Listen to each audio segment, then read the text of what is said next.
আসসালামু আলাইকুম প্রিয় ভর্তি পরীক্ষার্থী বন্ধুরা, আশা করি তোমরা অনেক অনেক ভালো আছো। তো প্রতিদিন আজকে আবার এবিএস সায়েন্স একাডেমির পক্ষ থেকে তোমাদের জন্য আরেকটা ডরুন ভিডিও নিয়ে এসেছি। আজকের ভিডিওটা হচ্ছে তোমাদের মূলত সেমিকন্ডাক্টর ও ইলেকট্রনিক্স অর্থাৎ পদার্থবিজ্ঞান দ্বিতীয় পত্রের একদম লাস্টের পাঁচটা সেকেন্ড অধ্যায় সেমিকন্ডাক্টর ও ইলেকট্রনিক্স, ঠিক আছে। অর্থাৎ এই অধ্যায় থেকে বিগত বছরে যে কোনো ভর্তি পরীক্ষা, ঠিক আছে, ভর্তি পরীক্ষায় যেসব টপিক থেকে সবচেয়ে বেশি প্রশ্ন হচ্ছে ম্যাথমেটিক্যাল টপিক, মূলত সেই টপিকগুলো আজকে সলভ করে দেবো। ঠিক আছে, আশা করি যদি এই টপিকটা তোমরা ভালো করে দেখে যাও তাহলে এই অধ্যায় থেকে সেমিকন্ডাক্টর বা ইলেকট্রনিক্স থেকে তোমার ম্যাথমেটিক্যাল প্রবলেম নিয়ে আর কোনো সমস্যা থাকবে না, ঠিক আছে। তবে শুরু করার আগে যারা এখন পেজটি বলতে হয় পেজটিকে বলতে থাকবা, আর ভিডিওটি ভালো লাগলে বন্ধুদের কাছে শেয়ার করে দিবা, একটা লাইক দিও।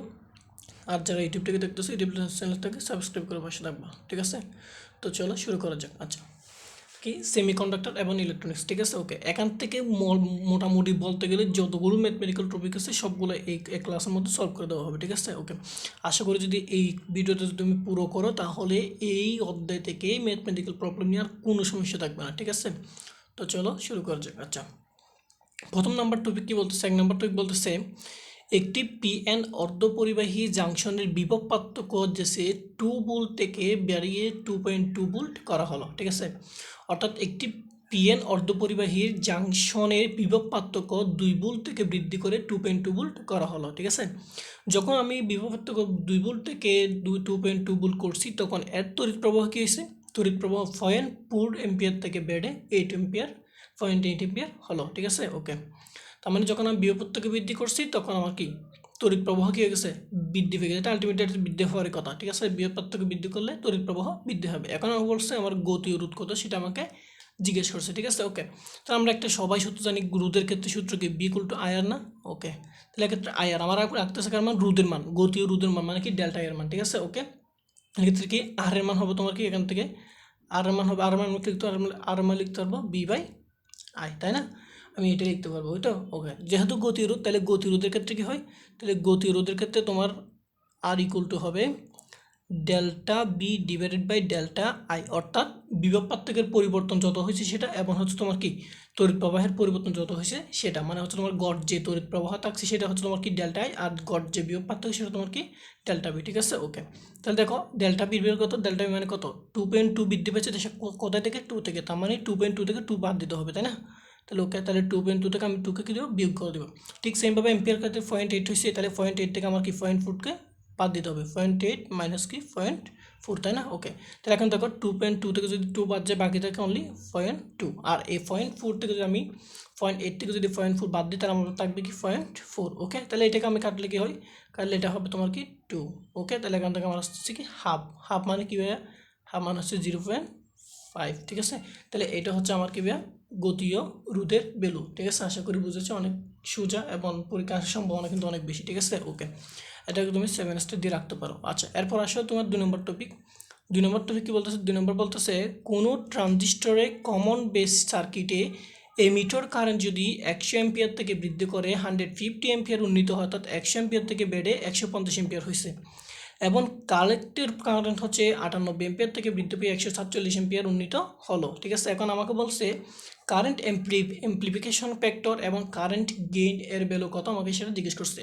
তাহলে এমপ্লিফিকেশন ফ্যাক্টর মানে কি আলফার মান বের করতে বলছে আমাকে, আর কারেন্ট গেইন মানে কি, কারেন্ট গেইন মানে হচ্ছে আমাকে বিটার মান বের করতে হচ্ছে, তাই না। ওকে, আমাকে কি দেওয়া অবস্থা কত, আমাকে দেওয়া আছে তোমার কি কারেন্ট সার্কিটে কারেন্ট দেখো, এই মিটারে দেওয়া আছে কত 100 এম্পিয়ার, তার মানে আমার কি দেওয়া আছে এই মিটার দেওয়া আছে, তার মানে কি এই তোমার কি এমিটারে দেওয়া আছে, তার মানে আই ইর ভ্যালু আমাকে দেওয়া আছে সেটা কত 100 এম্পিয়ার থেকে বৃদ্ধি পেয়েছি 150 হয়েছে, তার মানে কি 150 হয়েছে, তাই না। তার মানে কত আসবে 150 থেকে 100 বাদ দিতে হবে, তার মানে কত আমার 50 এম্পিয়ার, তাই না। ওকে, আবার হচ্ছে তোমার কি কালেক্টর, তার মানে আইসির ভ্যালু, কালেক্টর কত হয়েছে, কালেক্টর হচ্ছে 98 থেকে বৃদ্ধি পেয়ে 147, তার মানে আমার একুরেট কত আসবে সেটা হচ্ছে 147 থেকে 98 কী করতে হবে, বাদ দিতে হবে, তাই না।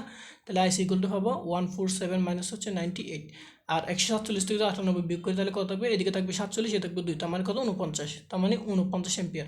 তার মানে আইই এবং আইসি আমি দুটি ভ্যালু পেয়ে গেছি, ঠিক আছে। ওকে, তাহলে এখান থেকে আমরা আরেকটা বের করতে পারি, আইবি তার মানে বিএজের তড়িৎ প্রবাহ কত সেটা আমরা বের করতে পারবো। আমরা একটা সূত্র জানি কি I equal to IC plus IB, তাই না, মানে আইবি প্লাস আইসি, তার মানে আমি আইই থেকে যদি আইসিকে বাদ দিতে আমি কার ভ্যালু পাবো, আইবি ভ্যালু পাবো, তাই না। তাহলে আইবি ভ্যালু আমি কীভাবে পাবো, তোমার কি জাস্ট আমি কী করবো আইই থেকে আমি হচ্ছে তোমার কি আইসির ভ্যালুটা বাদ দিব, তার মানে পাবো কি আইয়ের ভ্যালু কত, এর ভ্যালু হচ্ছে 50 আর আইসির ভ্যালু হচ্ছে 49, তার মানে বিয়োগ করলে কত আসবে 1 অ্যাম্পিয়ার। তার মানে এই তিনটা পেয়ে গেছি, এই তিনটা যদি পেয়ে যায় তাহলে এখান থেকে আমি ইজিলি অ্যাম্প্লিফিকেশন ফ্যাক্টর আলফা এবং current gain bitter value easily বের করতে পারবো, ঠিক আছে। ওকে, তাহলে এখন তো আমরা সূত্র সবাই জানি, amplification factor alpha equal to হচ্ছে আইসি বাই আইই, তার মানে হচ্ছে তোমার কি কালেক্টরের প্রবাহ ডিভাইড বা হচ্ছে তোমার কি এমিটারের প্রবাহ। তো কালেক্টরের প্রবাহ যখন আমি এমিটারের প্রবাহ দ্বারা ডিভাইড করবো তখন সেক্ষেত্রে আমার কি অ্যাম্প্লিফিকেশন ফ্যাক্টর বা আলফার ভ্যালুটা পেয়ে যাবো। ওকে, তাহলে এখন জাস্ট আমরা মানগুলো বসাবো। আইসির ভ্যালু কত, আইসির ভ্যালু হচ্ছে 49 অ্যাম্পিয়ার, আর তোমার আইই এমিটারের ভ্যালু কত 50। ওকে, দেখো তাহলে 49কে আমি 50 ভাগ করলে কী থাকবে, তার মানে কি 0 একদম 1-এর কাছাকাছি না, তাহলে 49 মানে 50, তাহলে 50 কাটলে কিন্তু 1 হয়, তার মানে কি ডিরেক্ট 1 হবে না, 1 থেকে একটু কম হবে, তার মানে কি 1-এর কাছাকাছি। তার মানে এই ভ্যালুটা যদি আমি ক্যালকুলেট করি সেক্ষেত্রে আমার আসবে 0.98 বা 99 এরকম একটা আমার ভ্যালু আসবে, ঠিক আছে। তাহলে এটা হচ্ছে আমার কি অ্যান্সার। ওকে, তাহলে আমি আলফার ভ্যালু পেয়ে গেছি, ওকে, বা অ্যাম্প্লিফিকেশন ফ্যাক্টরের ভ্যালু পেয়ে গেছি। এবার আসে কারেন্ট গেইনের ভ্যালু, তাহলে কারেন্ট গেইন মানে কি বিটা, তাহলে আলফা ইকুয়াল টু হচ্ছে আইসি বাই আই, অর্থাৎ collector by divide by emitter. Okay, তাহলে বিটার ক্ষেত্রে কি, তাহলে বিটার বা কারেন্ট গেইনের ক্ষেত্রে হচ্ছে তোমার কি আইসি বাই অর্থাৎ কালেক্টর ডিভাইড বাই আইবি, অর্থাৎ বেস প্রবাহ, আমি কালেক্টর প্রবাহকে যখন বেস প্রবাহ দ্বারা ডিভাইড করব তখন সেক্ষেত্রে আমি কি বিটার ভ্যালু বা কারেন্ট গেইনের ভ্যালুটা আমি পেয়ে যাব, তাই না। ওকে, তাহলে এখন জাস্ট ভ্যালুগুলো বসাও, তাহলে আইসির ভ্যালু কত বসে, আইসির ভ্যালু হচ্ছে 49 এম্পিয়ার, তাহলে আইসির ভ্যালু হচ্ছে 49 এম্পিয়ার, আর আইবি বেসির ভ্যালু কত, সেটা হচ্ছে 1 এম্পিয়ার। তার মানে 49 কে 1 দ্বারা ভাগ করলে কত হয়, 49 কে 1 দ্বারা ভাগ করলে 49ই হয়, ঠিক আছে। আশা করি বুঝছো, এটা কিন্তু অনেক ইম্পর্টেন্ট, তুমি টেন্সটা দিয়ে রাখতে পারো, ঠিক আছে। এটা আসার সম্ভাবনা অনেক অনেক অনেক বেশি, ঠিক আছে। ওকে, এরপর আসো 3 নম্বর টপিক। 3 নম্বর টপিক কি বলতেছে, 3 নম্বরে বলতেছে নিঃসারক প্রবাহের 8 মিলি অ্যাম্পিয়ার পরিবর্তন সংগ্রাহক প্রবাহের 7.9 মিলি অ্যাম্পিয়ার পরিবর্তন ঘটায়। অর্থাৎ আমি যখন নিঃসারকে যখন আমি 8 মিলি অ্যাম্পিয়ার তড়িৎ প্রবাহ কী করবো, পরিবর্তন ঘটাবো, তখন সংগ্রাহক প্রবাহে ওই তড়িৎ প্রবাহটা পরিবর্তন হয়ে কী হয়, 7.9 মিলি অ্যাম্পিয়ার পরিবর্তন হয়। তাহলে এই জন্য পিট প্রবাহের কতটুকু, তাহলে আমার বলছে পিট প্রবাহের কতটুকু পরিবর্তন হবে আমাকে সেটা জিজ্ঞেস করতে হবে, ঠিক আছে। আমি যখন নিঃসারক প্রবাহের পরিবর্তন করবে তাহলে আমার সংগ্রাহক পরিবর্তন করতে হবে, যদি নিঃসারক পরিবর্তন হয় তাহলে সংগ্রাহক পরিবর্তন তাহলে 100% তোমার কি পিট প্রবাহ কী হবে, পরিবর্তন হবে, ঠিক আছে। ওকে, তাহলে এক্ষেত্রে আমরা একটু যে সূত্রটা বলছি এই সূত্রটা হবে, যে কি আমার এমিটার দেওয়া আছে, কারেন্ট দেওয়া আছে, তোমার কি কালেক্টর দেওয়া আছে এবং বেস দেওয়া আছে, তার মানে কি আমি সুতরাং কি আই এমিটার ইকুয়াল টু অর্থাৎ তোমার কি কালেক্টরের প্রবাহ প্লাস হচ্ছে তোমার কি বেসের প্রবাহ, তাই না। ওকে, তাহলে কিন্তু আমার কার্মের বের করতে হচ্ছে ফিটের, তার মানে বেসের ফিট মানে কি ফিট প্রবাহ মানে কি আইবি, তাই না, আইবি ভ্যালু বের করতে হচ্ছে। তাহলে এখান থেকে আইবি ইকুয়াল টু হবে, এখান থেকে আইবি ইকুয়াল টু হবে আইই মাইনাস হচ্ছে আইসি, তাই না।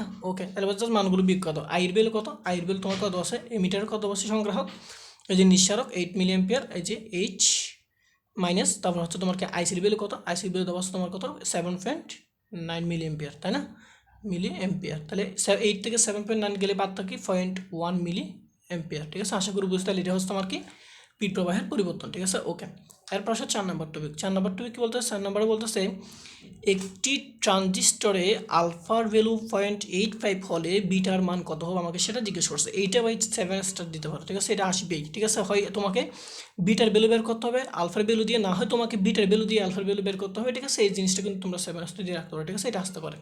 ওকে, এখন কি একটি ট্রানজিস্টরে আলফার ভ্যালু তোমাকে দেওয়া আছে, বলছে তোমাকে বিটার ভ্যালু কত হবে, ঠিক আছে। ওকে, তাহলে এখান থেকে আলফা এবং বিটার সম্বন্ধে আমরা সমীকরণ কি জানি, তাহলে সেক্ষেত্রে আমরা বিটার অর্থাৎ তোমার কারেন্ট গেইন আমরা জানি কি alpha divided by 1 plus alpha, এটা না আমরা সবাই জানি আলফা ডিভাইড বাই কী হবে, আলফা ডিভাইডেড বাই হচ্ছে 1 প্লাস আলফা, তাই তো।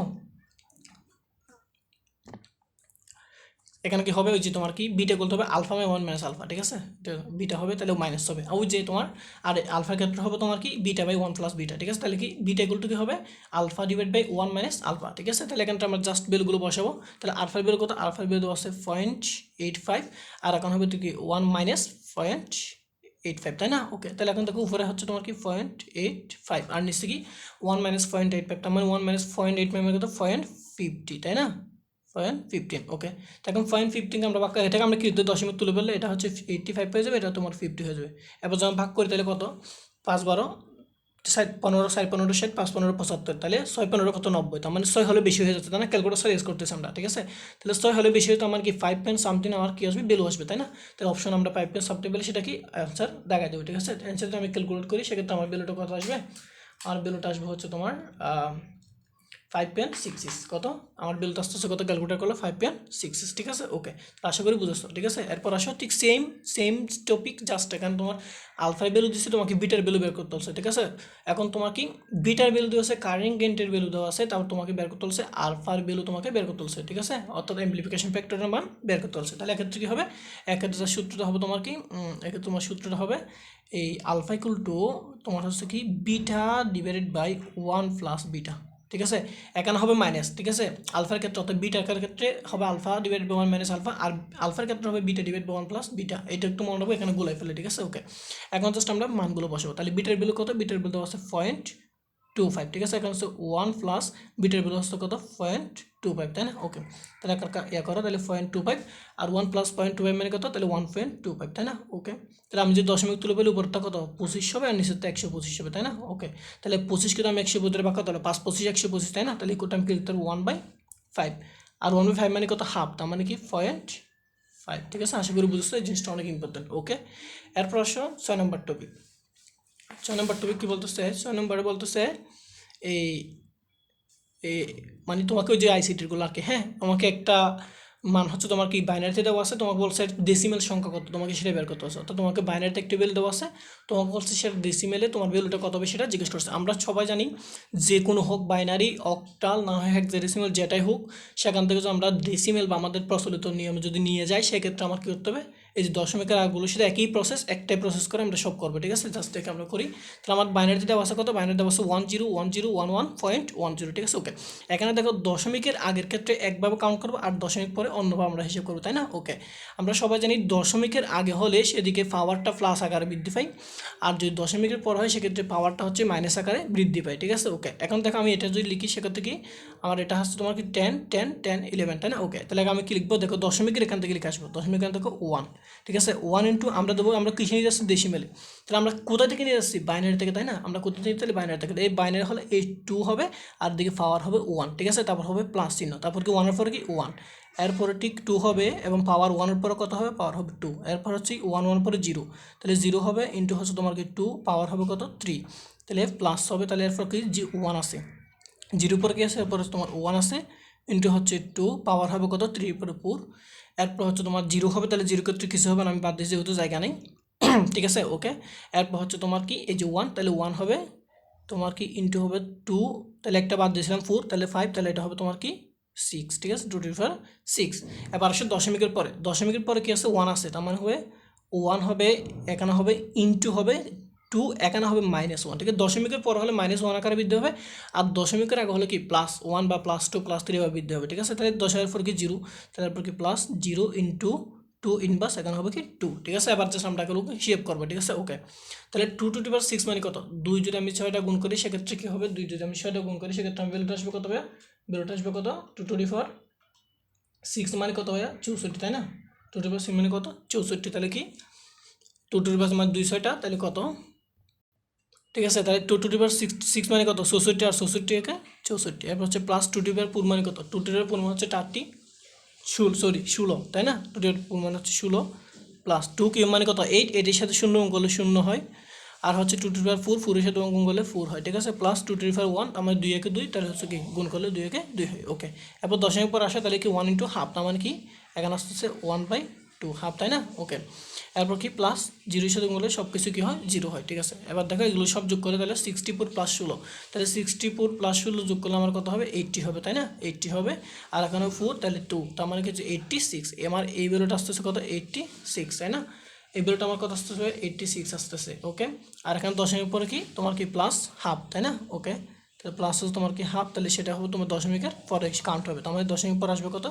86.5 এটা আসবে ঠিক আছে আশা করি বুঝেছি ওকে আচ্ছা এরপর আসো তাহলে তোমাকে কি এরকম ঠিক সবগুলো তোমাকে বলছে এখানে বাইনারি দিয়ে দিছি তাহলে এখানে যদি তোমাকে অক্টাল দিত তাহলে তোমার কি হতো জাস্ট এই জায়গায় তোমার কি হতো 2 যেখানে বসাতাম সেখানে 8 বসাতাম এটা যদি হেক্সাডেসিমাল দিত তাহলে আমি জাস্ট কি বসাতাম এই যেখানে বসাইছি তোমার কি যেখানে আমি কি বসেছি 2 বসেছি সেখানে কি হতো 16 হতো তাই না ওকে তাহলে সেমভাবে একই প্রসেস ডেসিমাল যে কোনো কিছু থেকে তোমাকে ডেসিমালে নিয়ে গেলে তাহলে এই প্রসেসটা আমরা ফলো করবো ঠিক আছে ওকে এরপর আসো আর লাস্ট টপিক কি বলতেছে 55.55কে অক্টাল দেওয়া আছে, সেটাকে আমাকে বাইনারিতে নিয়ে যেতে বলছে। তাহলে কি অক্টাল থেকে বাইনারিতে আমাকে কী বলতে নিয়ে যেতে বলছে। এক্ষেত্রে আমরা মনে রাখবো বাইনারি সংখ্যা 0 মানে 0 হয়, আর 1 মানে কি 1, আর 2 মানে হচ্ছে 10। তার মানে কি 0 মানে হচ্ছে তোমার 0, অক্টালে 0 হলে সেটা 0, আর অক্টালে যদি 1 হয় সেটা হবে তোমার বাইনারিতে 1, আর অক্টালে যদি তোমার 2 হয় সেটা বাইনারিতে হবে 10, অক্টালে 3 হলে সেটা বাইনারি হবে কত 11, অক্টালে 4 হলে সেটা বাইনারিতে হবে তোমার কি 100, আর অক্টালে 5 হলে সেটা তোমার হবে তোমার কি 101, ঠিক আছে। এভাবে অক্টালে 6 হলে 10110, ঠিক আছে। এভাবেই হতে হবে, কারণ সব কিছু তো অর্থাৎ বাইনারিতে সব কিছু 1 এবং 0 থাকতে হবে, 1 এবং 0 ছাড়া অন্য কিছু থাকলে সেটা হবে না, ঠিক আছে। ওকে, তাহলে কি 1 এবং 0 ছাড়া অন্য কিছু থাকলে সেটা কি বাইনারিতে হবে না, ঠিক আছে। তাহলে এখান থেকে আমরা কাউন্ট করবো জাস্ট 5 মানে কত হয়েছি 101, আর দেখো তাহলে 5 মানে আমি কত হয়েছি 101, এখানেও 5 মানে কত 101, ঠিক আছে। ওকে, এখন দেখো যেহেতু অক্টাল থেকে নিয়ে যেতে বলছে বাইনারিতে, তাহলে আমরা 3 বিট কাউন্ট করবো। কত বিট কাউন্ট করবে 3 বিট কাউন্ট করবো। দেখো অলরেডি আমার এখানে 3 বিট দেওয়া আছে, যদি আমি এখানে 1 হতো তাহলে আমি 1কে 3 বিটে কী করবো কম্পেয়ার করে এখানে কী দিব 001 দিব, ঠিক আছে। এটা করবো। যদি আমাকে বলো ট্রুকে তাহলে 10 করতো, তাহলে আগে একটা 0 বসাইতাম, মানে 010 হতো, ঠিক আছে। ওকে, যেহেতু আমার অলরেডি 3টা অলরেডি 3তে আসছে, 3 বিটে আছে, তাহলে আমরা জাস্ট এটাই বসে দেবো, ঠিক আছে। তাহলে এখান থেকে আসতেছে, এখান থেকে আসতেছে কত 101, তাহলে হবে তোমার কি 2, তাহলে এটা হচ্ছে আমার কি বাইনারিতে অক্টাল থেকে বাইনারিতে রূপান্তরিত, ঠিক আছে। আশা করি এগুলো আমরা খুব ভালোভাবে বুঝেছি। এখন হচ্ছে তোমার কোনো কিছু যদি কি বলে তোমার মনে করো দশমিকে দিছে, এখন তোমাকে বলছে সেটাকে কিসে নিয়ে যেতে বলছে, তোমাকে মনে করো বাইনারিতে নিয়ে যেতে বলছে। জাস্ট এখন একটা এক্সাম্পল করি, ঠিক আছে। তাহলে মনে করো কি নিতে পারি, তুমি এই যে এটা নাও, এই 84 পয়েন্ট, ঠিক আছে, 84, এটা নিই 84 আসলে দশমিক সহ নিই, দুইটাকে এক করে হিসাব করে 84.8, ঠিক আছে। মনে করো এটা নিছি, এটা মনে করো আমার কিস আছে দশমিক আছে, এখন আমাকে নিয়ে যেতে বলছে কিসে বাইনারিতে নিয়ে যেতে বলছে, অথবা বাইনারিতে আমার ভ্যালু কত সেটা আমাকে জিজ্ঞেস করছে। যেহেতু আমরা করছি কি, যদি কোনো কিছু থেকে বাইনারি অক্টাল হেক্সাডেসিমাল, ঠিক আছে, যে কোনো কিছু আমি ডেসিমেলে নিয়ে যাবো সেক্ষেত্রে আমার গুণ করে কাউন্ট করতে হবে। যদি আমি ডেসিমেল থেকে অন্য কোনো কিছু জানি সেক্ষেত্রে আমার কী করতে হবে ডিভাইড করতে হবে। এখানে দেখো আমি বাইনারিতে নিয়ে গেছি তো আমি 2 দিয়ে গুণ করছি সবখানে, আর এখানে তো যদি বাইনারিতে বলে তাহলে আমার কী দেবো 2 দিয়ে তোমার কী করতে হবে ভাগ করতে হবে, ভাগ করে যেটা হবে আমরা সেটা কী পাবো বসাবো, ঠিক আছে। যেমন আমাকে 84কে আমরা করি, তাহলে 84কে আমরা করে ভাগ করবো, প্রথম আমরা দশমিক ছাড়া এটা করি পূর্ণ সংখ্যা। আচ্ছা কত দিয়ে ভাগ করতে হবে 2 দিয়ে ভাগ করতে হবে, তাহলে 2 দিয়ে ভাগ করলে কত আসে, তাহলে কত 84 না, তাহলে কত 42 দুগুণে কত 84, তাই না। ওকে, এখানে ভাগশেষ থাকতেছে না, এই জায়গায় আমরা ভাগশেষ বসাবো, ঠিক আছে, ভাগশেষ কত সেটা বসাবো। ওকে, তাহলে দেখো এখানে 4002, তাহলে 42 দুগুণ হচ্ছে 84, তার মানে কোনো ভাগশেষ থাকছে না, ভাগশেষ না থাকলে আমরা 0 বসাবো। এখন দেখো এটাকে আমি আবার 2 দ্বারা যদি ডিভাইড করি তাহলে আমার আসতেছে কত 21, তাই না 21। এখন তো এখানে আমার কোনো বাক্সেস থাকতেছে না, আমার 0। আবার আমি 2 দ্বারা ডিভাইড করবো, তাহলে 2 দ্বারা ডিভাইড করলে কত আসে, তাহলে 10, 10 দুগুণে 20, কিন্তু দেখো আমার এখানে একটা কি বাক্সেস থেকে যাচ্ছে 1, তাই না, তাহলে আমি বাক্সেসের দিকে বসাবো। এরপর আবার 2 দ্বারা ডিভাইড করবো, থাকবে কত 5, 5 দুগুণে 10, কোনো বাক্সেস থাকতেছে না, তার মানে আমার এখানে আসবে কি 0। ঠিক সেমভাবে আমি যখন আবার 2 দ্বারা ডিভাইড করবো তাকে 2 দুগুণে 4, দেখো এখানে 5, কিন্তু আমার একটা কি বাক্সেস থাকতেছে 1, তার মানে এটা বসেছি। আমি আবার করবো 2 দ্বারা ডিভাইড করবো, 2 দ্বারা ডিভাইড করলে কত 2 দুগুণে 4, এখানে কোনো বাক্সেস থাকতেছে না, তার মানে হচ্ছে 0, তাই না। ওকে, ঠিক সেমভাবে আমি আবার 2 দ্বারা ডিভাইড করবো, 2 দ্বারা 2 ডিভাইড করলে তাহলে 1 হয়, তাহলে এখানে আমার কোনো কি থাকছে না বাক্সেস থাকছে না, আমার কত 0। এখন দেখো 2 কি 1-এর মধ্যে যাবে না, যাবেন, তার মানে কি বাক্সেস আমার কি থেকে যাচ্ছে 1 থেকে, তার মানে এখানে হবে 1।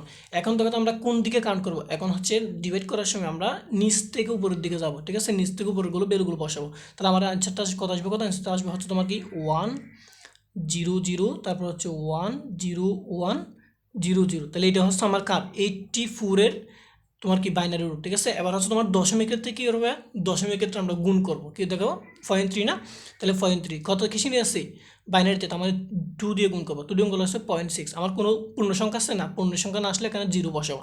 এখন দেখো 0.6 সাথে আমরা আবার 2 দ্বারা গুণ করবো, গুণ করলে কত আসছে 1.2, দেখো এখানে একটা পূর্ণ সংখ্যা আসছে 1, তার মানে 1কে রেখে দিচ্ছি 1 রেখেছি। এখন এই অনলি আছে কি 0.2, তাহলে 0.2-র সাথে আমি আবার করবো 2 দ্বারা গুণ করবো, ঠিক আছে।